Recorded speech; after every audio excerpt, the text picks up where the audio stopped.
Rain hammered against the cracked windshield of Ethan Cole's old pickup as he drove home from another 14-hour shift. His hands were stiff from the cold, his back aching, but he kept glancing at the small pink backpack on the passenger seat, his daughter Lily's. He was late to pick her up again. He pressed the gas a little harder. The world blurred past in wet streaks of gray until a shape appeared on the side of the road. Then another. Then he realized it was a human being.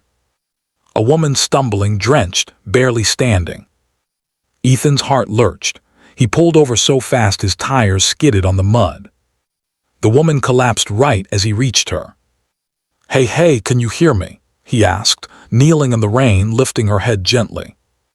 Her lips were blue, her skin ice cold. She was breathing but barely. "Please," she whispered, voice so faint he almost missed it. "Don't leave me." "I won't," he said immediately. "Not a chance." He scooped her into his arms, startled by how light she was, and rushed her to his truck. Her clothes were soaked, torn, like she'd been running for miles. He turned the heater on full blast, grabbed Lily's spare blanket from the back seat, and wrapped the woman tightly. She shivered uncontrollably. "Stay awake," Ethan said, rubbing her arms to warm her. "I need you to stay with me, okay?" Her eyelids fluttered. "I tried to get help." "We're going to the hospital," he said firmly. "No," she murmured, grabbing his sleeve weakly. "Not police, please." Ethan froze. Someone wasn't just hurt, someone was afraid. He didn't ask questions. He didn't need to know her story to save her life. He hit the gas. At the hospital, doctors rushed her into emergency care the moment he arrived. They asked him 1,000 questions: who she was, where he found her, how long she'd been unconscious. "I don't know," he repeated. "She didn't tell me anything, she just needed help." Hours later, while Ethan sat in the waiting room drenched and exhausted, a nurse approached him. "She's stable," the nurse said gently. "If you hadn't brought her when you did, she wouldn't have survived the night." Ethan exhaled, a weight leaving his chest. "Can I see her?" he asked. The nurse nodded. The woman lay in the bed, hooked to IVs, her breathing steady now. Clean, warm, safe. Her hair, long, dark, and tangled, fell across the pillow. Her eyes flickered open at the sound of his footsteps. "You're him," she whispered. "You found me." He smiled faintly. "Yeah, how are you feeling?" Her eyes glistened. "Alive because of you." Before he could answer, the door burst open. 2 security officers walked in, followed by the last person Ethan expected to see.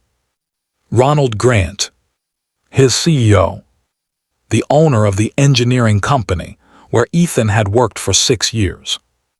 And the man Ethan always avoided because he couldn't afford to lose his job. Ronald's face was pale, frantic, terrified. "Dad," the girl whispered. Ethan's head snapped toward her. "Dad." The CEO rushed to his daughter's side and dropped to his knees. "Olivia, God, where have you been? We've been searching everywhere. Why did you run off?" "I needed air," she said weakly.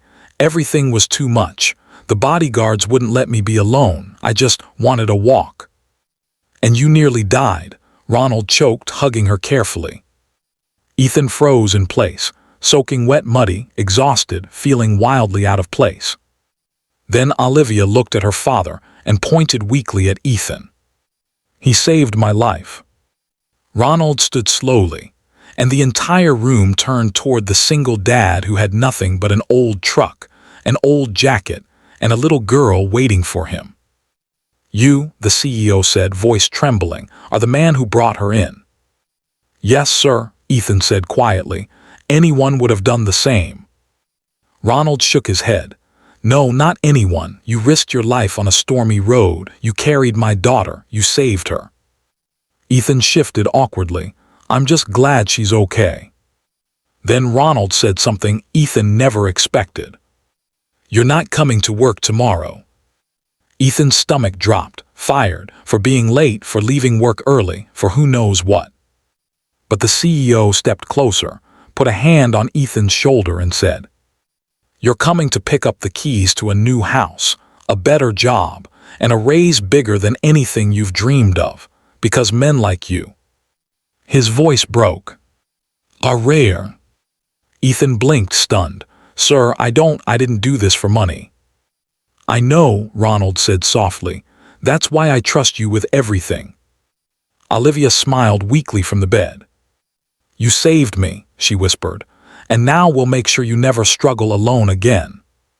For the first time in years, Ethan felt something rise in his chest. Hope.